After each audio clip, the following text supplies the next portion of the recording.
समझ लीजिए।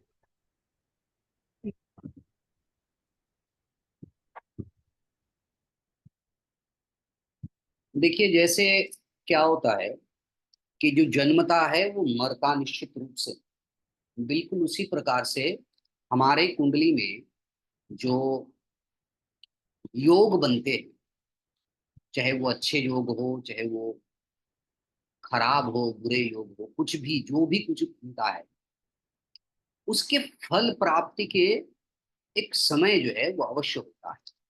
जैसे कल हमने आपको जो बताया था कि आपको देखना है कि आपकी कुंडली में शनि भगवान जो है वो कहाँ पे बैठा है और केतु भगवान कहाँ पे बैठा है।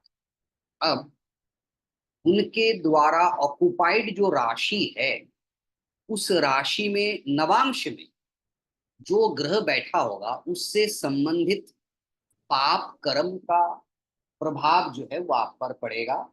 और उसके द्वारा जो जीव तत्व है, रिप्रेजेंटेड जो जीव तत्व है, वो निश्चित रूप से आपके जीवन में कुछ ना कुछ परेशानी अवश्य क्रिएट कर।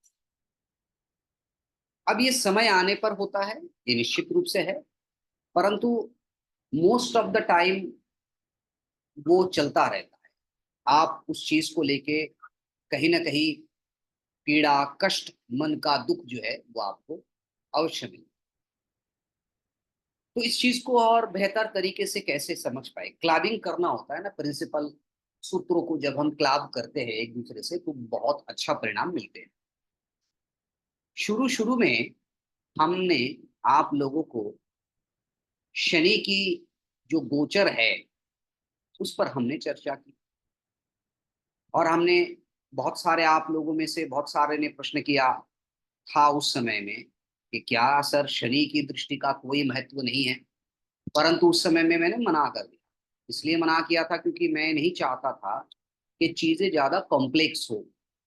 एक बार सरलता से विषय को आप समझ लीजिए, उसके बाद धीरे धीरे जैसे जैसे आपका अनुभव बढ़ता जाएगा ज्योतिष में, चीजों को आप बेहतर तरीके से समझ पाए। तो उसी चीज को आज थोड़ा सा बेटर तरीके से हम समझने की प्रयास करते हैं। सारा चीज कनेक्टेड है। तो जो शनि होता है, शनि का जो एस्पेक्ट है,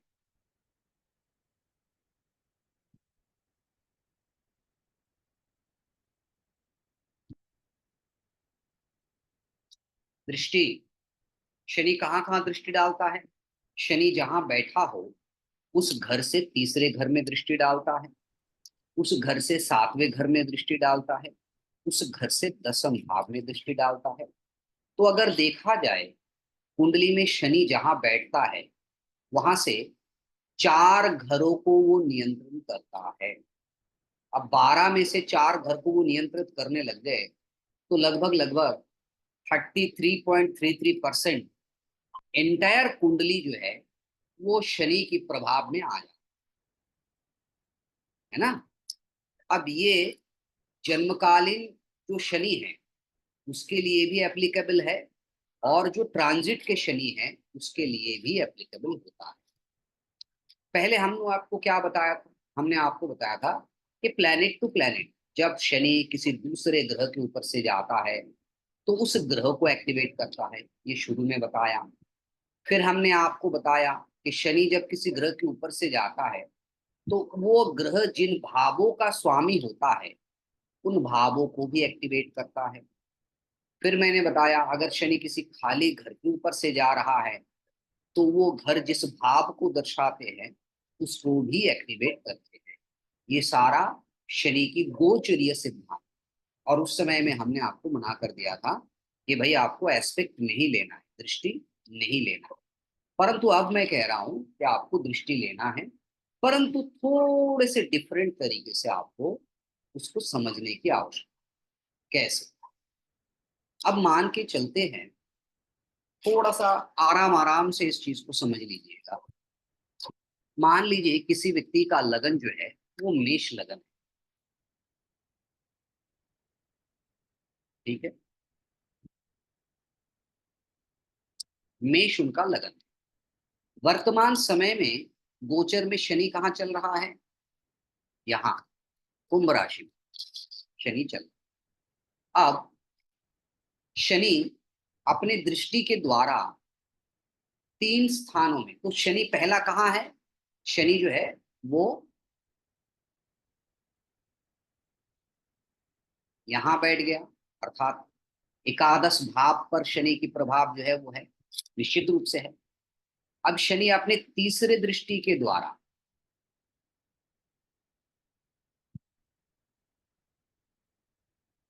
लगन को देखेगा, करेक्ट। शनि अपने 7वें दृष्टि के द्वारा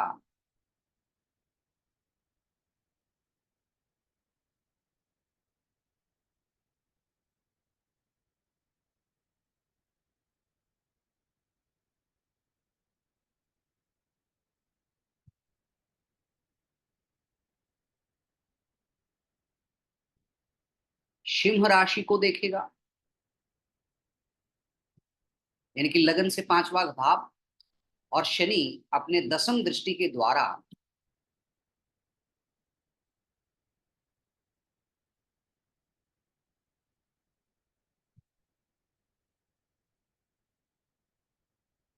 वृश्चिक राशि को देखेगा।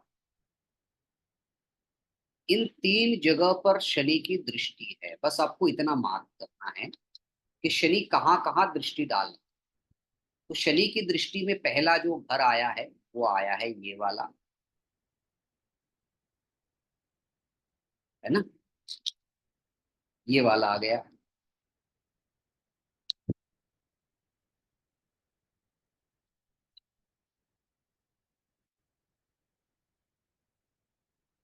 शनि की दृष्टि में पहला घर जो है वो ये वाला आ गया।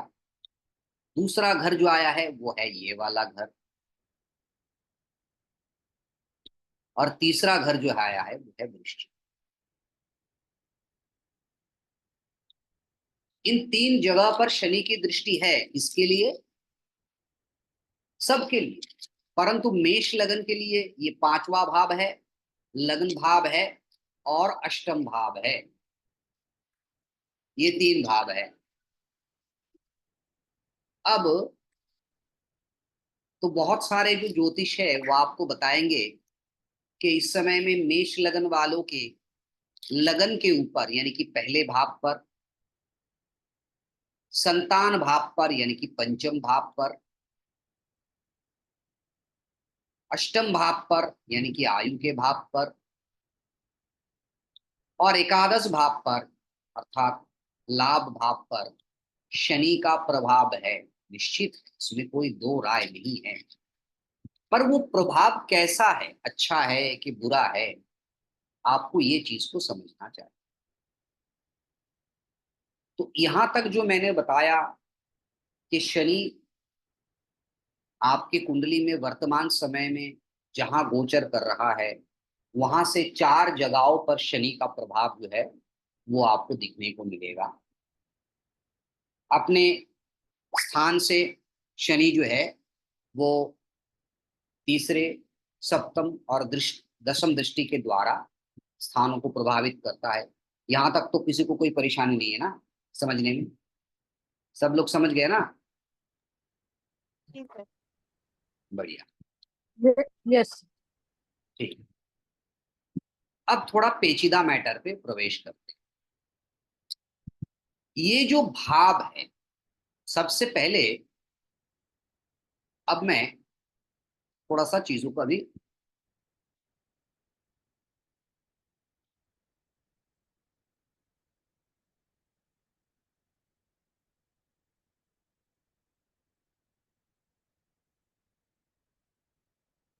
यहाँ गड़बड़ी हो जाता है, सबसे गड़बड़ी हो जाता है। इसलिए इसको बहुत ही बेहतरीन, आराम आराम से, नहीं समझ में आएगा तो 3 बार पूछिए, 4 बार पूछिए, 5 बार पूछिए, कोई दिक्कत नहीं। लेकिन एक बार समझ लीजिए, क्योंकि यहाँ थोड़ा सा डबल सिक्योरिटी का मैटर, क्योंकि अभी तक जो हमने बताया वो तो सामान्य विषय है। इन भावों को तो निश्चित रूप से प्रभावित करेगा, परंतु अच्छा करेगा कि बुरा करेगा, उस चीज को भी आपको समझने की जरूरत है। अब देखो, मेष लगन वालों के लिए इस समय में शनि एकादश भाव में जा रहा है। अगर मैं ऐसा कहूं कि इस समय में इस व्यक्ति की माता की मृत्यु के योग बनते हैं, माता को कष्ट के योग बनते हैं, घर मकान से संबंधित चीजों में परेशानी की योग बनते हैं, तो आप अपने विद्या और बुद्धि के द्वारा कुछ समझ सकते हैं, कुछ सूत्र निकाल सकते हैं। मैं क्या कह रहा हूं? जी मैं कह सर। रहा हूं जी सर, कि चतुर्थ काष्टम। चतुर्थ प्रॉब्लम काष्टम। Two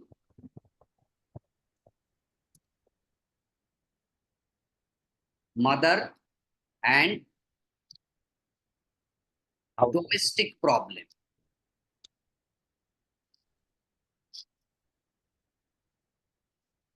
vehicles related problem, yes.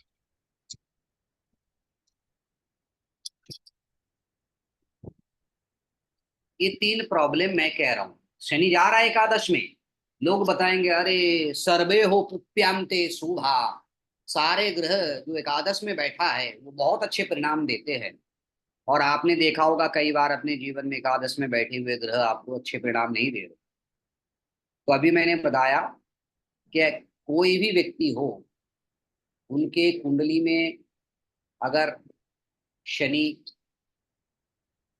एकादश में बैठा है तो माँ को प्रॉब्लम, घरेलू समस्याएं और वाहन संबंधित परेशानी के योग बनते हैं।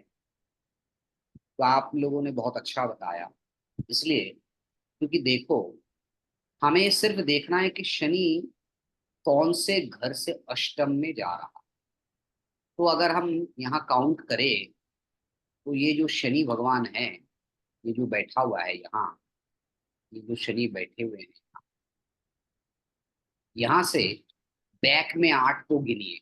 तो एक, रिवर्स पीछे चले जाइए 8 घर, ठीक है। तो 1 2 3 4 5 6 7 8, तो यहां से अष्टम में शनि बैठे। ये जो घर है ना, ये घर, ये चौथे से अष्टम में शनि बैठा। तो शनि चौथे के लिए प्रॉब्लम क्रिएट करेगा, फोर्थ हाउस के लिए प्रॉब्लम क्रिएट करेगा ही करेगा।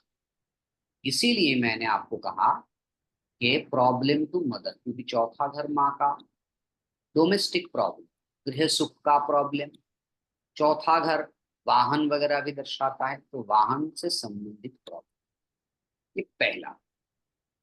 अब शनि कहाँ दृष्टि डाल रहा है? शनि की तीसरी दृष्टि कहाँ पर है? यहाँ पर। तो ये घर भी एक्टिवेट हो गया, लगन भी एक्टिवेट हो गया।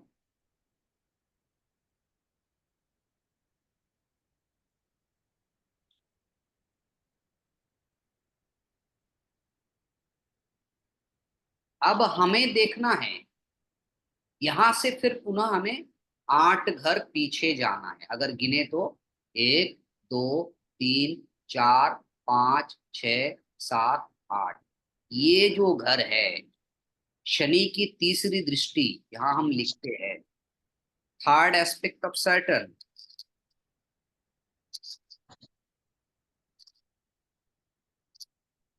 ऑन लग्ना, है ना। अब इसके नीचे का क्या सूत्र है? वो ये है कि लग्ना इज द 8th ऑफ 6, लग्ना इज द 8th ऑफ 6, छठे घर का अष्टम है।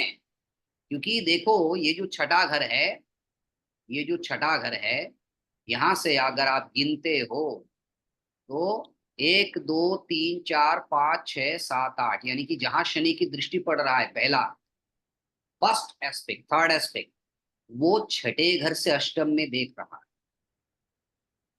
इसलिए छठे घर से संबंधित जो भी चीजें हैं उसको वो डिस्ट्रॉय करेगा। उदाहरण, मामा, ठीक है, उससे संबंधित परेशानी वो क्रिएट करेगा। मेरे कहने का मतलब है इनके कारण परेशानी या फिर इनके जीवन में परेशानी। और क्या कर सकता है, और ये बीमारी दे सकता है, डिजीज, यानी कि छठे घर के जो तत्व है ना, उससे संबंधित नकारात्मक परिणाम जो है वो आपको मिलेगा, क्योंकि छठे से अष्टम में शनि का गोचर हो रहा है। यहां तक समझ में आ गया? पहला और दूसरा जो मैंने बताया, जी किसको सर। समझ में नहीं आया बताओ? जिनको समझ में नहीं आया वो घबराओ नहीं, आराम से बताओ।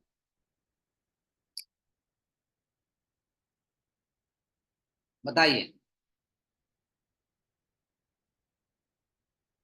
विश्वनाथ जी समझ में आ गया? सर अगर आपने बताया था कि अगर 8वां से मदर को और बेबी के रिलेटेड प्रॉब्लम होगा, लेकिन वहां मून ना हो के दूसरी जगह पर होगा तो अब भी होगा सर? नहीं, अभी जो मैंने बताया ये समझ में आया क्या नहीं है आपको, ये बताओ। हाँ वो समझ में आ गया सर। बस इतना वो ही तो समझ पूछना गया। है, बस इतना ही, अभी दूसरा कोई डिस्कशन नहीं। ठीक है, शिल्पा जी आपको समझ में आ गया? हाँ, थोड़ा थोड़ा आया सर। कहाँ अटक रहे हो आप? सर क्योंकि वही एक्चुअली शुरू से वही थर्ड सेवन टेंथ का ही देखते थे ना, ये बैक जाके उसका अष्टम देखना वो थोड़ा समझ में नहीं है। बैक ही तो जाना है, कोई भी भाव जिस पर, बहुत सिंपल सा मैटर है, जिस भाव पर शनि बैठा हो या जिस हम्म। भाव पर शनि की दृष्टि हो, आप हिंदी में लिखिए, शुद्ध विशुद्ध हिंदी में लिखिए, लिखते जाइए। जिस भाव में शनि बैठा हो या जिस भाव पर शनि की दृष्टि हो, यहां तक लिख के हाइफन मारिए। वो भाव जिस भाव का अष्टम होगा, उससे संबंधित परेशानी होना है। अच्छा। ये ओके तीन सर। तीन लेवल हो गया, है ना? अब मैं उसी चीज को दोबारा समझाता हूं आपको, देखो। अब मैं थोड़ा सा बाकी चीजों को हटाता हूं, शनि की तीसरी दृष्टि को हटा दिया मैंने।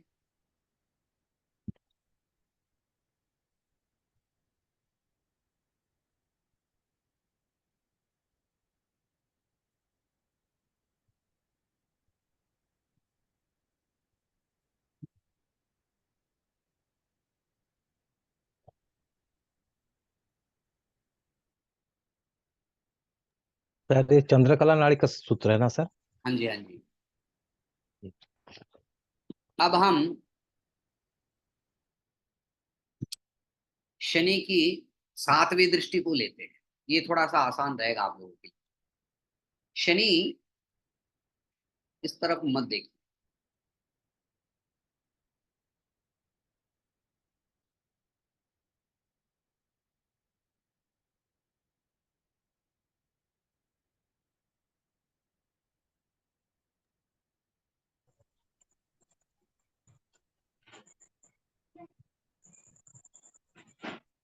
शनि कहाँ बैठा है इस समय में?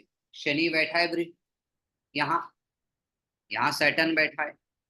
तो सीधा सीधा अगर हम देखें, शनि की जो सातवीं दृष्टि है वो कहाँ जा रहा है? शनि की सातवीं दृष्टि सीधा यहाँ, यहाँ से लेंगे और सीधा लियो ये लियो। है शनि की सातवीं दृष्टि, हो गया ना? कुंभ में बैठा है तो सिंह राशि में शनि अपना सप्तम दृष्टि जो है वो डाल रहा है, यहाँ पे शनि का स्पेक्शन। अब हमें क्या करना है, हमें देखना है कि जहां एस्पेक्ट पड़ रहा है, तो हम अगर लिखे, ऐसे लिखे कि যেখানে দৃষ্টি পড়ছে पैटर्न एस्पेक्ट लियो। अब लियो लिख लिया, सिंह, लियो इज द 8th ऑफ, कहाँ का? 10th अष्टम है, 10th कैप्रिकॉन, दशम। है ना? मकर राशि का अष्टम है। अब मकर राशि जो भाव होगा, मकर इक्वल टू 10, तो दसम से, दसम भाव से अष्टम भाव में शनि का गोचर हो रहा है। अब दसम जो है वो बॉस होता है, दसम जो कर्म है क्षेत्र। वो पिता भी होता है। तो यहाँ मेरे कहने का मतलब होता है, ज्यादातर जो करियर में बहुत ज्यादा नेगेटिव इम्पैक्ट नहीं आए, लेकिन उस दसम भाव से संबंधित जो जीव तत्व है उनके ऊपर बहुत गहरा इम्पैक्ट जो है वो आएगा। उदाहरण के तौर पर पत्नी की माता, यानी कि सासू माँ, ठीक है। सप्तम स्थान जो है वो पत्नी होता है। सप्तम से जो है वो फोर्थ हाउस पत्नी की माता। अगर किसी ने 2 विवाह किया है तो उनके दूसरे पत्नी या दूसरे पति की परिवार पर आएगा, ठीक है। ऐसा हो सकता है। तो इसलिए उस भाव से संबंधित जो जीव तत्व है उनके मृत्यु या मृत्यु तुल्य कष्ट जो है उनको भोगना पड़ेगा। तो यहां समझ में आया।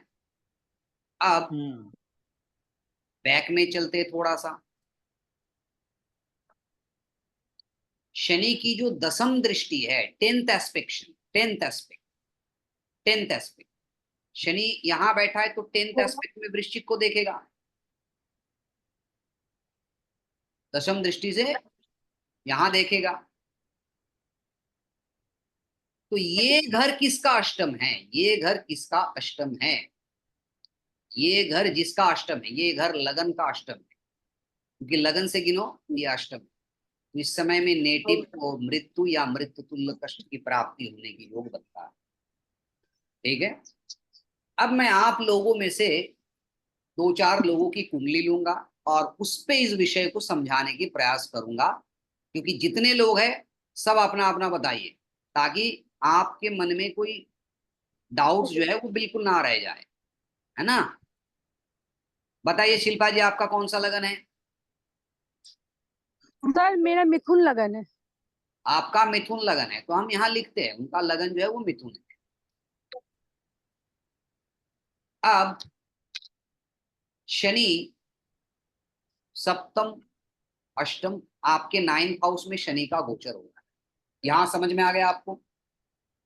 हाँ सर। आपका 9th हाउस जो है यहाँ, तो यहाँ ये कौन से घर का अष्टम घर है बता सकते हैं आप शिल्पा जी? आपका नवम भाव कौन से भाव से अष्टम में पड़ता है? ये पड़ता है सर नहीं कोई मत बताइएगा, देखिए आप बताएंगे तो कोई नहीं सीख पाएगा। पंचम से। आपको दोबारा ना क्लास ABCD से स्टार्ट करना पड़ेगा। सर एक्चुअली ना मैं थोड़ा सा ड्राइव कर रही हूँ सर, मैं एक बार घर पहुंच के फिर बात करें, आप तब तक और किसी से पूछ लीजिए सर। बस ये बेटर है, तो पहले बता देते मेरे को। आप हम किसी सॉरी। दूसरे की कुंडली ले लेते हैं।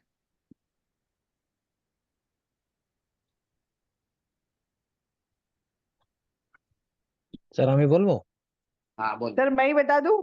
हाँ बता दीजिए प्रीति जी। सर प्रीति जी मेरा तो आपका द्वितीय। आपका लगन कौन सा है? सर मकर है।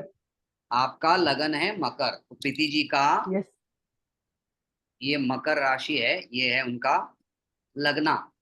तो अभी देखो हाँ सर। शनि उनके दूसरे भाव में गोचर कर रहा है ना। Yes sir. तो हाँ सैटर्न हाँ। इन सेकंड, दूसरे यस भाव में। सर। हाँ। तो सेकंड इज द हाँ 8 ऑफ, कौन से घर से अष्टम है ये? सर 7th हाउस से ना। वेरी करेक्ट, बिल्कुल करेक्ट, क्योंकि आपका 7th हाउस जो है वो कर्क हाँ राशि पड़ता है हाँ सर। और उससे अष्टम में है, तो ये हो यस गया सर। आपका 7th। तो ये हाँ 7th के जो जीव तत्व है उनके लिए हानिकारक होगा। अब यस सर। शनि अपनी 3rd एस्पेक्ट, ये तीसरी फिर दृष्टि घर को। हाँ यहाँ हाँ 4th दे हाउस रहा को। है। सो लिखना पड़ेगा क्योंकि बाद में भूल जाइएगा। हाँ sir. Saturn aspects 1 2 3 4, 4th house, correct. Yes sir. अब हम लिखेंगे 4th is the 8th of, किसका है 8? 4th is the 4th house. 8th of 9th house. 9th house, yes sir. यहां समझ में आ गया? हाँ sir, right. अब शनि अपने हम्म 7वें दृष्टि से देख रहा है यहाँ, करेक्ट? sir, 8th house को, हाँ. 8th हाउस को देख रहा है। हम्म तो यहाँ हम ऐसे लग्न. लिख सकते हैं, सैटर्न एस्पेक्ट्स 8th, करेक्ट? भैया भैया 8th is the 8th of लग्ना, करेक्ट? yes sir, yes और sir. First house. तो ये हो गया। अब शनि अपने 10th एस्पेक्ट से देख रहा है आपके 11th को, करेक्ट? yes sir. हम यहां लिखेंगे Saturn aspects 11। 11 is the 8th of 11 is the 8th of 4th। Sorry, both, yes sir, 4th का 8th. तो हमें देखो 4 वो घर मिल गया जिनके जीव तत्वों को नकारात्मक परिणाम मिल सकता है। पहला कौन सा मिला? पहला मिला 7th हाउस, उसके अष्टम में शनि स्वयं गोचर कर रहा है। दूसरा मिला आपका 9th हाउस, उसके अष्टम में शनि की दृष्टि है। yes sir. तीसरा मिला आपका लग्ना, जिसके वो अष्टम को में देख रहे. शनि की दृष्टि है। और चौथा मिला आपका 4th हाउस, जिसके अष्टम में शनि की दृष्टि है। तो शनि अपने Yes, sir. दृष्टि के द्वारा भाग्य भाव के अष्टम को एक्टिवेट करके रखा है। शनि sir. अपने दृष्टि के द्वारा लग्न भाव के अष्टम को एक्टिवेट कर दिया है। शनि अपने दृष्टि के द्वारा मातृस्थान के अष्टम को एक्टिवेट कर दिया है।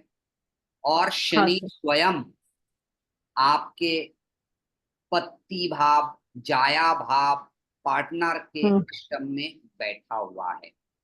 तो ये जो पीरियड है कुंभ राशि में, जब तक शनि का गोचर चलेगा तब तक आप स्वयं, आपकी माता, आपके गुरु या पिता जैसे व्यक्ति और आपके हस्बैंड, इन चारों में से किसी को मृत्यु या मृत्यु तुल्य कष्ट हो सकता है।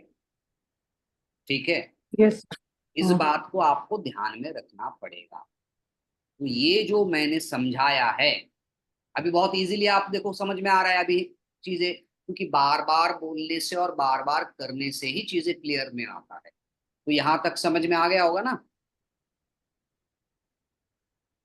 आ गया अभी? yes sir, yes sir, हाँ, sir. yes sir. जी सर. हाँ। सर पिता 9th ले कि 10th हाउस ले? नहीं, पिता जब 10th हाउस 9th हाउस दोनों हो सकता है। पिता जैसे व्यक्ति भी हो सकता है। मैं पहले भी कह चुका हूं, आपके माँ के पति भी आपके पिता है। ठीक है? और जिनके वीर्य से आप उत्पन्न हुए हो वो भी आपके पिता है। अब विदेशों में बड़ा क्रिटिकल सिचुएशन हो जाता है। आजकल महिलाएं 2-2 3-3 शादी कर रहे हैं। अब बच्चे उनके पहले वाले से भी है, दूसरे वाले से भी है, तीसरे वाले से भी है। ठीक है? लास्ट वाले व्यक्ति भी फादर है, पहले वाले भी है। तो जो धार्मिक पिता होते हैं, यानी कि not the biological father is always your 10th। Biological father is always your 10th। Mahabharat में इस विषय में उल्लेख मिलता है। क्या आप बता सकते हो कि पांडु, यानी कि जिनसे पांडव उत्पन्न हुए हैं, तो पांडु के 5 पुत्र थे, युधिष्ठिर, भीम, अर्जुन, नकुल और Sahdev. But Pandu was not biological father to them. Pandu was only religious father, धार्मिक पिता। तो फिर 9th हो जाएगा ना सर? एब्सोल्युटली। यानी कि जो जब वो धार्मिक पिता हो जाते हैं तो वो 9th हाउस हो जाते हैं, धर्म वाला भाव। और जब बायोलॉजिकल फादर होते हैं, जैसे कर्ण का सूत पुत्र कर्ण कहा जाता है, सो लेकिन the biological father of Karna is Surya, है ना। अच्छा एक बात और बताओ, पवन पुत्र हनुमान कहते हैं, लेकिन है ना। तो इस प्रकार से चीजों को आपको समझना है। चलो मैं दूसरा लिंक भेज रहा हूँ।